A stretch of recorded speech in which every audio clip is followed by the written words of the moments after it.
Buku Bahasa Indonesia, Cerdas, Cergas, Berbahasa dan Bersastra Indonesia, kelas 11, tahun 2021, berperan dalam konservasi alam Indonesia lewat karya ilmiah.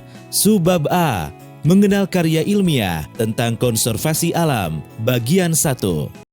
Teman-teman, pada bagian ini kalian akan diajak untuk menyimak jurnal karya ilmiah dan mengenal sistematika karya ilmiah. Menurut Laba dan Rinayanti 2018-15, karya ilmiah adalah suatu karya dalam bidang pengetahuan, sains, dan teknologi yang berbentuk ilmiah. Menurut Kamus Besar Bahasa Indonesia, karya ilmiah adalah karya tulis yang dibuat dengan prinsip-prinsip ilmiah berdasarkan data dan fakta, observasi, eksperimen, kajian pustaka. Bentuk karya ilmiah dapat berupa karya ilmiah remaja, karya ilmiah populer, karya artikel jurnal, laporan kajian atau riset, skripsi, tesis, dan disertasi. Sebuah karya ilmiah mempunyai sistematika tertentu. Untuk lebih memudahkan, sistematika ini dibagi menjadi 3 bagian, yakni bagian awal, bagian inti, dan bagian akhir. Pada karya artikel jurnal, bagian awal dimulai dengan judul, nama penulis dan afiliasinya, abstrak, dan kata kunci. Bagian inti atau isi terdiri atas pendahuluan, metode penelitian, analisis data, hasil dan pembahasan. Bagian akhir terdiri atas simpulan dan saran, daftar pustaka, dan lampiran jika ada. Sekarang, ayo lakukan kegiatan 1. Menyimak karya ilmiah, status kondisi terumbu karang di Teluk Ambon. Widya Riset, LIPI. Terumbu karang merupakan kumpulan karang hidup yang bersimbiosis dengan tumbuhan alga. Bentuknya sangat indah, tempat berlindung bagi ikan-ikan dan hewan laut.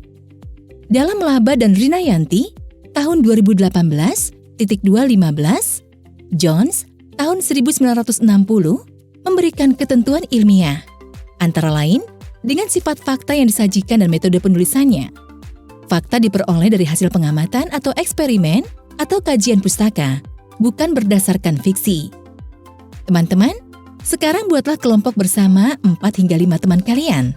Simaklah karya ilmiah, status kondisi terumbu karang di Teluk Ambon.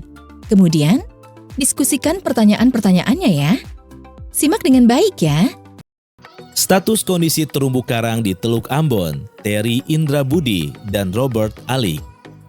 Pertama, bagian abstrak. Meningkatnya pembangunan di kawasan pesisir Teluk Ambon menyebabkan makin tinggi masukan sedimen dan berbagai polutan ke dalam perairan. Hal tersebut berpengaruh terhadap kehidupan biota yang ada di perairan Teluk Ambon, termasuk terumbu karang. Penelitian ini bertujuan untuk melihat kondisi terumbu karang di Teluk Ambon yang akan dibandingkan dengan penelitian sebelumnya.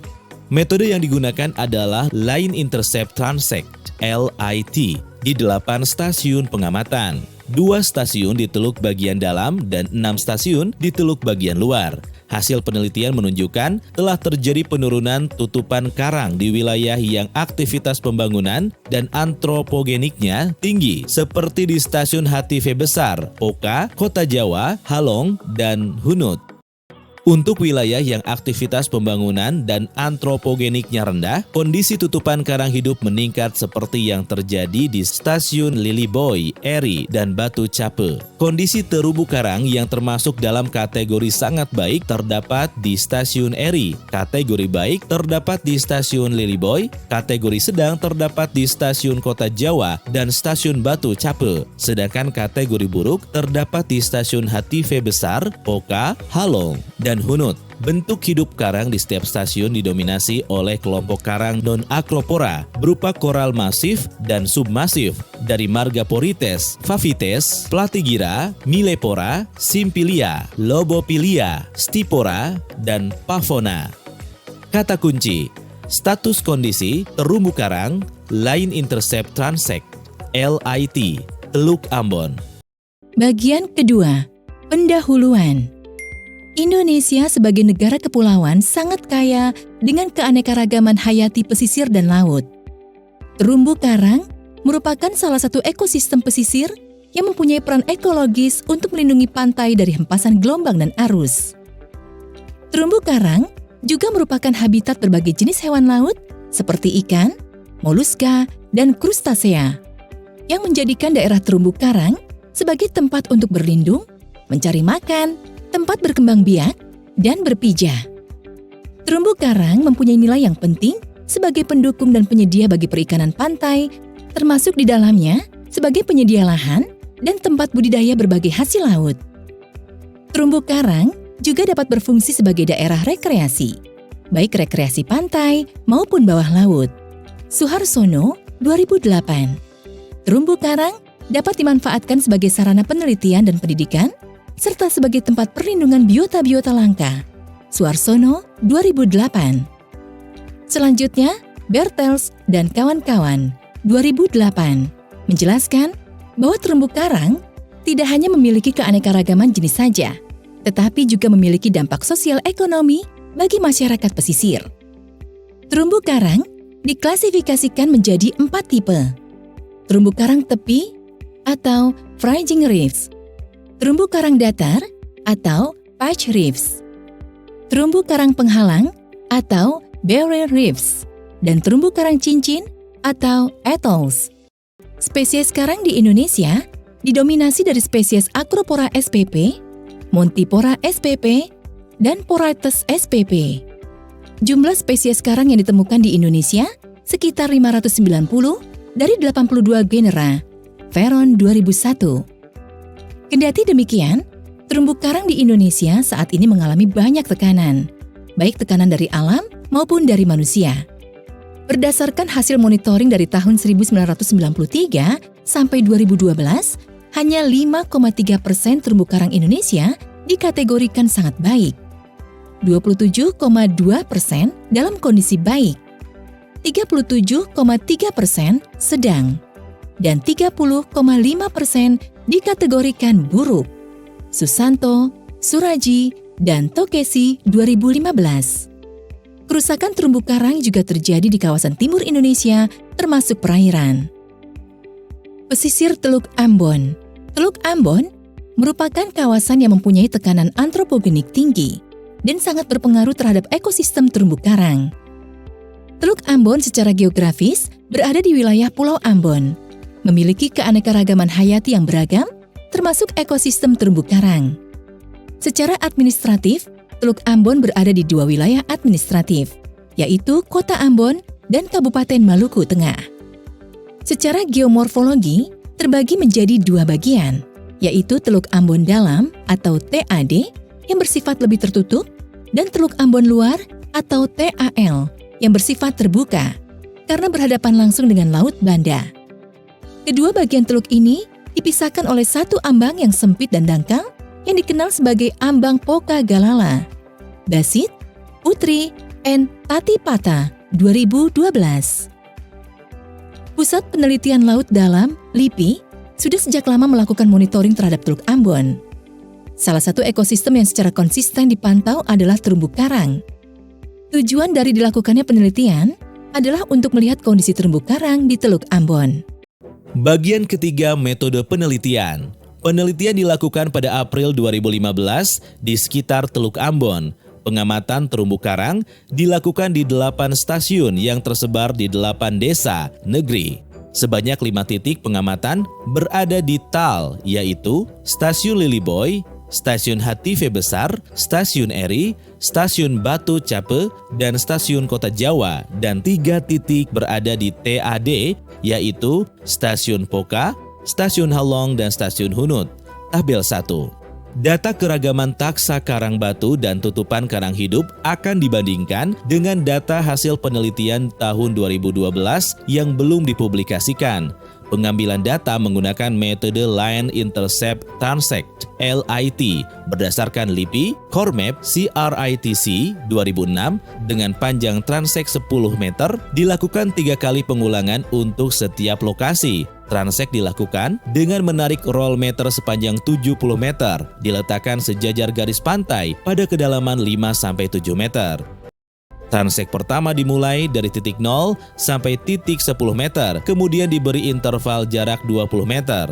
Transect kedua mulai dari titik 30 meter sampai titik 40 meter, serta selanjutnya diberi interval 20 meter. Dan transect ketiga dimulai dari titik 60 meter sampai 70 meter.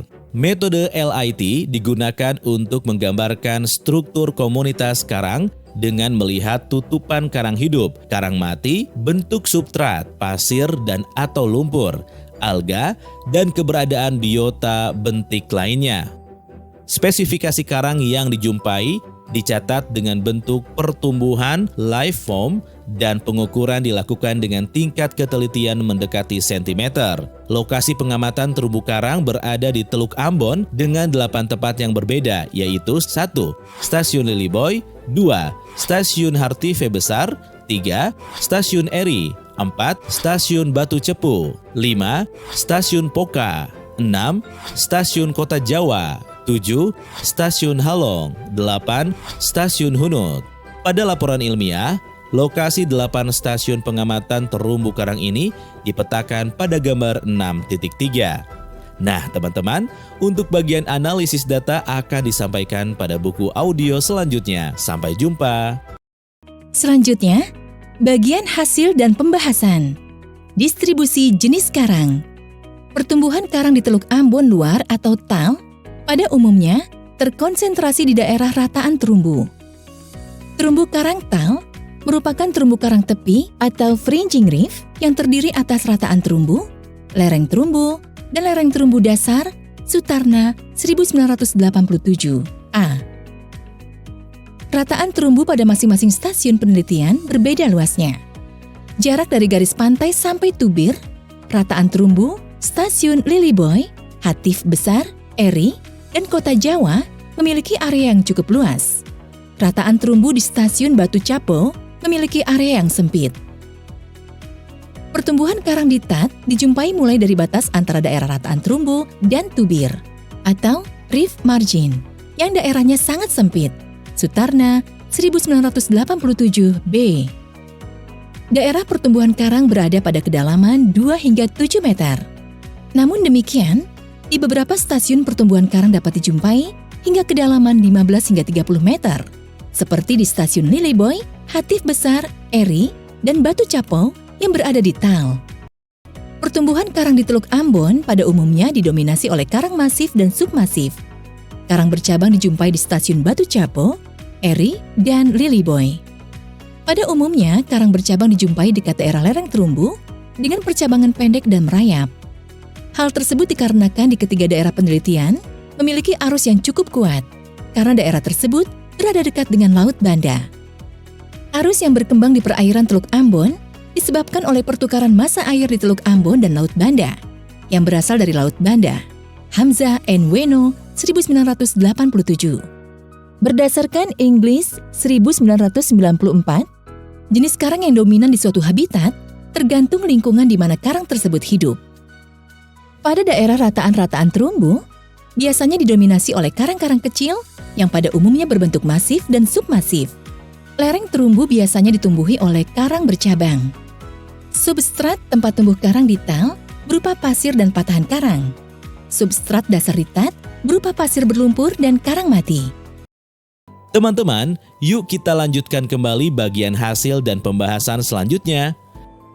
Perbedaan substrat tempat hidup karang antara Teluk Ambon Dalam atau TAD dan Teluk Ambon Luar atau TAL diakibatkan kondisi perairan yang berbeda. Perairan di TAL bersifat lebih terbuka dan langsung berhadapan dengan Laut Banda. Siklus massa air di TAD sangat dipengaruhi oleh massa air dari TAL yang dipisahkan oleh ambang yang dangkal dan sempit yang menyebabkan terhambatnya pertukaran massa air di TAD. Anderson and Sapulete 1981, Basit, Putri and Tatipata 2012.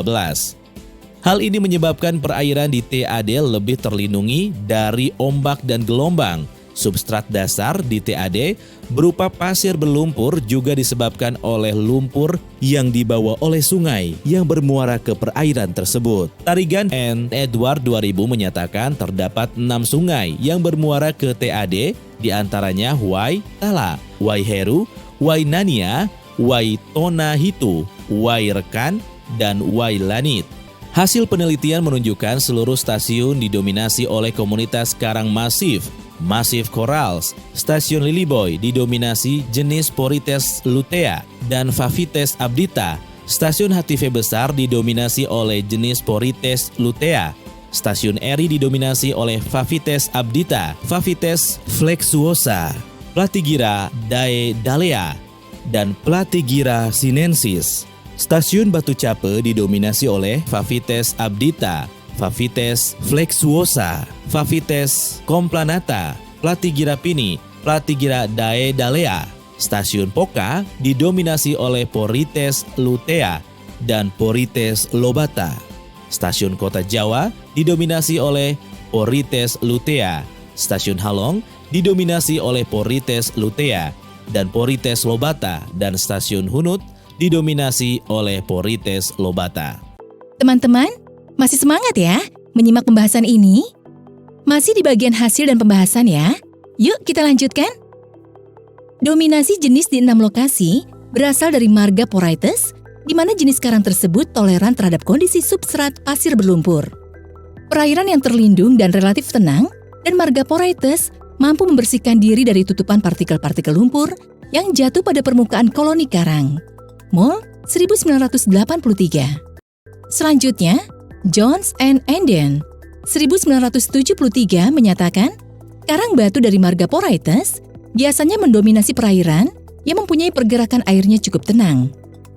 Di 2 stasiun penelitian lainnya, yaitu Stasiun Eri dan Stasiun Batu Cape, didominasi karang batu dari marga Phavites yang hidup pada substrat keras. Dan jika berada di lingkungan yang keruh, warna menjadi lebih gelap. Veron 1986. Karang dari marga ini biasanya banyak dijumpai di daerah rataan terumbu sampai daerah tubir. Suharsono 2008. Berdasarkan hasil koleksi bebas jumlah karang batu yang berhasil diidentifikasi di TAL dan TAT, terdiri atas 51 marga dari 15 suku. Berbeda dengan hasil penelitian yang dilakukan pada tahun 2012, diperoleh 47 marga dari 15 suku. Keragaman taksa karang batu di Teluk Ambon selama 3 tahun banyak berubah. Pengurangan jumlah suku terjadi di Stasiun Halong dan Stasiun Hunut. Salah satu jenis yang tidak ditemukan yaitu Tresiphilia geoffroyi, yang merupakan suku Tresiphylidae, di mana jenis tersebut hanya hidup di Stasiun Halong dan Stasiun Hunut. Teman-teman, perhatikan keragaman karang batu di Teluk Ambon berdasarkan data tahun 2012 dan tahun 2015 di 8 tempat pengamatan yang telah disebutkan sebelumnya, beserta kondisi tutupan bentos dan karang hidup. 1. Stasiun Lilyboy, tahun 2012, nilai suku 13 dan nilai marga 45. Tahun 2015, nilai suku 13 dan nilai marga 46.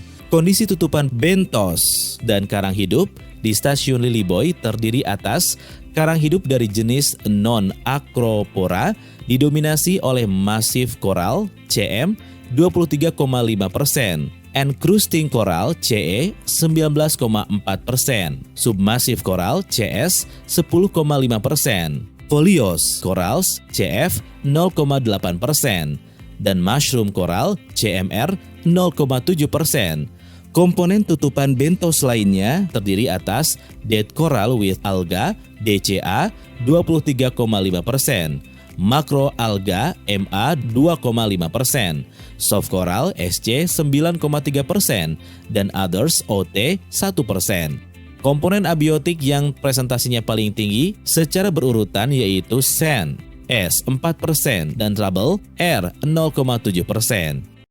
2. Stasiun HTV besar, tahun 2012 nilai suku 13 dan nilai marga 46. Tahun 2015 nilai suku 13 dan nilai marga 41. Pertumbuhan karang hidup di Stasiun HTV besar didominasi oleh karang hidup kelompok non-acropora dengan presentasi tutupan 5,5%. Sedangkan dari kelompok acropora hanya 0,5%. Jenis pertumbuhan karang non-acropora terdiri dari Coral Massif CM 2,3%, Coral Encrusting CE 0,1%, Coral Submassif CS 0,5%, Coral Foliose CF 1%. Karang hidup dari jenis acropora hanya ditemui dari kelompok Acropora digitate ACD 0,5%. Pada stasiun HTV besar, persentase tutupan bentos tertinggi adalah dari komponen abiotik berupa SAN, S, yaitu 57,4%, dan dead coral with alga DCA 25,7%. Gambar 5. Hasil ini menunjukkan jelas bahwa pada stasiun ini telah terjadi kerusakan karang batu yang cukup tinggi, karena dijumpai bongkahan-bongkahan karang mati yang telah ditutupi pasir dan sedikit lumpur. Teman-teman, tetap fokus dan semangat ya. Kita lanjutkan ke stasiun pengamatan selanjutnya, yaitu 3. Stasiun Eri. Tahun 2012, nilai suku 15 dan nilai marga 46. Tahun 2015, nilai suku 15 dan nilai marga 51. Persentase tutupan bentos di stasiun Eri terdiri atas karang hidup dari jenis Acropora 1,3%. Terdiri dari kelompok Acropora brancing, ACB 0,7%, dan Acropora digitate, ACD 0,6%. Karang hidup dari jenis non-Acropora didominasi oleh Coral brancing, CB 5,5%, Coral masif, CM 31,5%, Coral encrusting, CE 8,8%, Coral submasif, CS 11,7%, Coral folios, CF 1,3%, dan Coral millepora, CME 21,7%. Jumlah karang mati di stasiun ini berupa dead coral with algae, DCA 8,4%. Komponen abiotik berupa SAN, S 7,4%. Dan fauna lain yang ditemui di jalur transek adalah soft coral atau SC sebanyak 2,4%. 4. Stasiun Batu Capo. Tahun 2012, nilai suku 13 dan nilai marga 44. Tahun 2015, nilai suku 13 dan nilai marga 43. Tutupan bentos di stasiun Batu Capo didominasi oleh karang non-Acropora, terdiri dari kelompok brancing corals atau CB 2%, massive coral atau CM 15,5%, encrusting coral atau CE 6,6%, dan submassive coral 6,3%, serta persentase dead coral with algae atau DCA 23,6%. Fauna lain yang ditemukan berupa soft coral dengan persentase 19,5%. Sedangkan komponen abiotik terdiri dari SAN atau S 25,6% dan rubble atau R 0,3%. Jenis alga yang ditemukan dalam garis transek dari kelompok Halimeda atau HA 0,6%. 5. Stasiun Poka. Tahun 2012, nilai suku 12 dan nilai marga 46. Tahun 2015, nilai suku 12 dan nilai marga 25. Persentase tutupan bentos di stasiun Poka terdiri atas karang hidup yang berasal dari jenis non-Acropora, yang terdiri atas kelompok massive coral atau CM 9,4%, encrusting coral atau CE 0,9%, submassive coral atau CS 0,6%, dan mushroom coral atau CMR 0,2%, serta dead coral with algae persentasenya 52%. Komponen abiotik yang ditemukan sepanjang garis transek yaitu SAN atau S 0,9% dan silt atau SI 36%. Baik teman-teman, kita lanjutkan kembali ke stasiun pengamatan selanjutnya, yaitu 6. Stasiun Kota Jawa. Tahun 2012, nilai suku 13 dan nilai marga 46.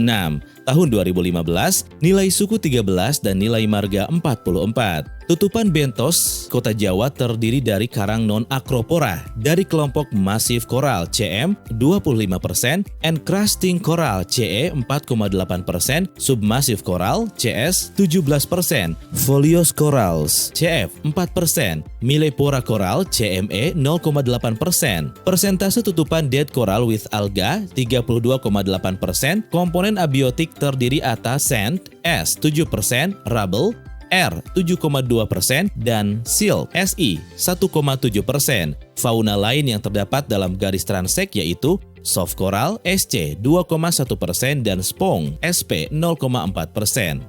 7. Stasiun Halong. Tahun 2012 nilai suku 15 dan nilai marga 47. Tahun 2015 nilai suku 13 dan nilai marga 28. Persentase tutupan komponen bentos di stasiun Halong yang tertinggi adalah Dead Coral with Alga DCA 50%. Persentase tutupan karang hidup yang ditemukan dari jenis non-Acropora yang terdiri dari kelompok masif koral CM 8,5%, submasif koral 0,6%, dan mushroom koral 0,4%. Komponen abiotik terdiri dari patahan rubble R 24,2% dan silt SI 15,4%. Jenis alga yang ditemukan yaitu Halimeda HA 0,9%. 8. Stasiun Hunut. Tahun 2012 nilai suku 15 dan nilai marga 39. Tahun 2015 nilai suku 9 dan nilai marga 10. Persentase tutupan bentos di stasiun Hunut terdiri dari karang hidup kelompok non-Acropora berupa masif koral CM 5%, submasif koral CS 2,8%, dan mushroom koral 0,4%. Tutupan bentos yang tertinggi adalah Dead Coral with Alga sebesar 55,2%, sedangkan komponen abiotik berupa silt SI 36,6%. Baik teman-teman, itulah uraian tentang pengamatan beserta kondisi tutupan bentos dan karang hidup di 8 stasiun pengamatan. Sampai jumpa di buku audio selanjutnya. Teman-teman, masih semangat kan? Yuk, kita lanjutkan pembahasannya. Peran pemerintah daerah dalam mendorong pengembangan pariwisata juga mempunyai andil dalam menjaga kondisi terumbu karang di stasiun Eri, yang berdampak pada kesadaran masyarakat dalam menjaga kondisi perairan. Makin membaiknya kondisi tutupan karang hidup di stasiun Batu Capo didorong oleh kesadaran masyarakat tidak menangkap ikan dengan menggunakan bom dan potasium. Berdasarkan pengamatan, penurunan tutupan karang hidup di stasiun Hatif Besar dan stasiun Kota Jawa diakibatkan oleh makin meningkatnya aktivitas antropogenik seiring makin bertambahnya penduduk di sekitar lokasi penelitian. Selain itu, aktivitas perkapalan mempunyai andil yang cukup besar dalam meningkatkan kerusakan terumbu karang, terutama di stasiun Kota Jawa yang lokasinya dekat dengan pelabuhan speedboat dan pelabuhan Pertamina. Kerusakan terumbu karang diakibatkan oleh jangkar kapal dan emisi buangan yang berasal dari mesin kapal. Kondisi tutupan karang hidup di TAT, stasiun Poka, stasiun Halong, dan stasiun Hunut berada dalam kategori buruk, bahkan bisa dikatakan hampir hilang, di mana presentasi tutupan karang sangat kecil. Hal ini disebabkan oleh makin meningkatnya sedimentasi yang diakibatkan oleh runoff pada saat musim hujan, sementara sirkulasi massa air di TAT sangat kecil. Bagaimana teman-teman? Pokok bahasannya menarik bukan? Yuk kita lanjutkan. Curah hujan yang tinggi dan aliran material permukaan dari daratan atau mainland runoff dapat membunuh terumbu karang melalui peningkatan sedimen dan terjadinya penurunan salinitas air laut. Efek selanjutnya adalah kelebihan zat hara nutrient overload yang berkontribusi terhadap degradasi terumbu karang melalui peningkatan pertumbuhan makroalga yang melimpah overgrowth terhadap karang. McCook 1999. Menurut Bess, 1985 yang paling tampak dan berakibat fatal terhadap kehidupan karang adalah proses sedimentasi yang berasal dari darat akibat erosi oleh air hujan. Kerusakan terumbu karang di stasiun 5 Poka juga diakibatkan oleh material pembangunan jembatan merah putih yang masuk ke dalam air laut menyebabkan turbiditas meningkat. Endapan baik di dalam air maupun di atas karang mempunyai pengaruh negatif terhadap karang. Endapan dalam air mempunyai akibat sampingan negatif, yaitu mengurangi cahaya yang dibutuhkan untuk fotosintesis oleh zooxanthellae dalam jaringan karang Nibaken 1992. Menurut laporan UPT Balai Konservasi Biota Laut Ambon, 2009, kondisi tutupan karang di 6 stasiun pengamatan yaitu Stasiun Liliboy, HTV Besar, Eri, Batu Cape, Kota Jawa, dan Halong masing-masing menunjukkan persentase 40,6%, 30,4%, 51,4%, 17,6%, 57,4%, dan 22,3%. Hal tersebut menunjukkan persentase karang hidup di 3 stasiun pengamatan mengalami tren peningkatan, sedangkan di stasiun HTV Besar dan Halong mengalami tren penurunan. Stasiun Kota Jawa pada tahun 2012 mengalami peningkatan dibanding tahun 2009 dan menurun pada tahun 2015. Kondisi perairan menentukan keberlangsungan hidup organisme karang. Salah satu faktor pembatas karang adalah nitrat dan fosfat. Ihsani, Abdul, dan Lekalete 2016 menyatakan bahwa kandungan nitrat dan fosfat di TAD sudah tinggi dan dalam kategori tercemar. Teman-teman yang budiman, kita lanjutkan pembahasannya ya. Kandungan nitrat yang berlebihan di suatu perairan diduga memengaruhi reproduksi karang. Penambahan kadar nutrien atau nitrat dan fosfat mengakibatkan meningkatnya sintasan karang atau Cook et al. 2001. Temperatur permukaan perairan di TAD antara 26 hingga 30 derajat Celcius dan TAL 26 hingga 29 derajat Celcius. Temperatur permukaan di Teluk Ambon terendah terjadi pada saat musim timur dan temperatur tertinggi terjadi pada saat musim peralihan 1 dan musim barat. PPLD LIPI 2015. Kondisi temperatur di Teluk Ambon masih berada di ambang baku mutu untuk kehidupan karang. Suarsono 1998 mengemukakan bahwa kisaran suhu yang masih dapat ditoleransi oleh karang berkisar antara 26 hingga 34 derajat Celcius. Secara umum, kondisi pH di Teluk Ambon adalah 6,2 hingga 9,2. Kondisi pH tinggi terjadi di TAD pada saat musim barat. Pertumbuhan karang yang baik pada pH yang rendah 7,6 hingga 8,3. Atkinson, Carlson, and Crow 2015. Salinitas di Teluk Ambon berkisar antara 33,5 hingga 34,4 PSU. Karang tidak dapat bertahan pada salinitas yang menyimpang dari salinitas normal 32 hingga 35 PSU.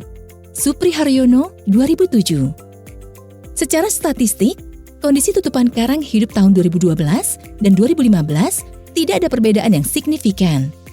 Perbandingan kondisi tutupan karang hidup tahun 2012 dan 2015 diuji dengan menggunakan t-test pair 2 sample for means menunjukkan nilai p-value lebih dari 0,05 dalam kurung 0,382 dan nilai t hitung kurang dari t tabel. Akan tetapi, secara umum kondisi tutupan karang hidup tahun 2015 mengalami penurunan dibanding dengan tahun 2012. Yang ditunjukkan dengan nilai min tahun 2015 kurang dari 2012. Tutupan karang hidup tahun 2015 di 3 stasiun, Stasiun Liliboy, Stasiun Eri, dan Stasiun Batu Cape mengalami peningkatan yang cukup besar. Sedangkan 5 stasiun lain mengalami penurunan tutupan karang hidup. Nah teman-teman, untuk bagian kesimpulan akan disampaikan pada buku audio selanjutnya. Sampai jumpa! Bagian terakhir, daftar pustaka. Daftar pustaka adalah daftar rujukan dari semua kutipan yang digunakan di dalam karya ilmiah. Rujukan yang dimaksud ke dalam daftar pustaka bersumber dari buku, makalah, artikel majalah, dan lain sebagainya. Beberapa contoh daftar pustaka untuk karya ilmiah status kondisi terumbu karang di Teluk Ambon ini yaitu Anderson JJ dan Daniel Sapulete 1981 Deepwater Renewal in Ambon Bay, Ambon, Indonesia. Proceeding of the 4th International Coral Reef Symposium First 369 strip 74 dan Nibaken James W 1992 Biologi Laut Suatu Pendekatan Ekologis edisi kedua Jakarta Gramedia. Sumber Terry Indra Budi dan Robert Alik 2017 status kondisi terumbu karang di Teluk Ambon Widya Riset 3181 strip 92 http://dx.doi.org/10.1.201.7.1894 dengan perubahan. Selanjutnya, ayo kita lakukan kegiatan 2. Memahami karya ilmiah status kondisi terumbu karang di Teluk Ambon. Widya Riset, LIPI. Setelah kalian menyimak karya ilmiah status kondisi terumbu karang di Teluk Ambon, karya Terry Indra Budi dan Robert Alik, jawablah pertanyaan-pertanyaan berikut bersama kelompok kalian. 1. Temukan arti kosakata di bawah ini dengan menggunakan Kamus Besar Bahasa Indonesia. A. Sedimen. B. Polutan. C. Antropogenik. D. Ekologis. E. Substrat. F. Terumbu karang. G. Bentos. H. Abiotik. I. Salinitas. J. Signifikan. K. Turbiditas. 2. Jawablah pertanyaan-pertanyaan berikut ini. A. Berdasarkan peta yang terdapat pada karya ilmiah tersebut, di manakah lokasi terumbu karang yang diteliti? B. Mengapa kondisi terumbu karang itu diteliti? Jelaskan jawabanmu. C. Apa yang menyebabkan penurunan penutupan karang hidup? Jelaskan jawabanmu. D. Mengapa aktivitas perkapalan mempunyai andil dalam kerusakan terumbu karang? E. Sebutkan stasiun-stasiun pengamatan yang mengalami peningkatan penutupan karang di tahun 2015 dibanding tahun 2012.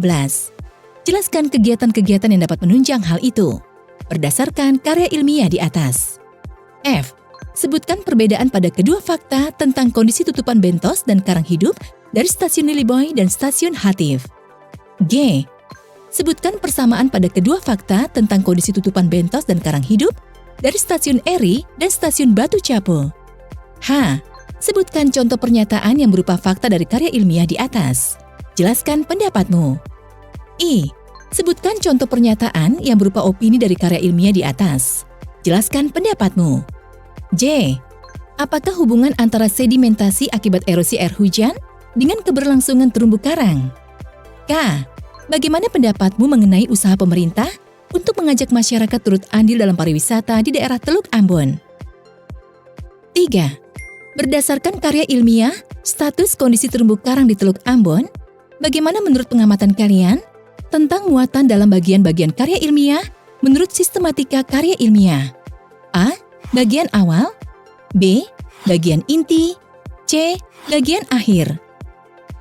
4. Bagaimana pendapat kalian mengenai judul dari karya ilmiah status kondisi terumbu karang di Teluk Ambon? Apakah judul itu telah mewakili isi karya ilmiah? Jelaskan pendapat kalian. Selamat bekerja teman-teman. Sampai jumpa di buku audio selanjutnya.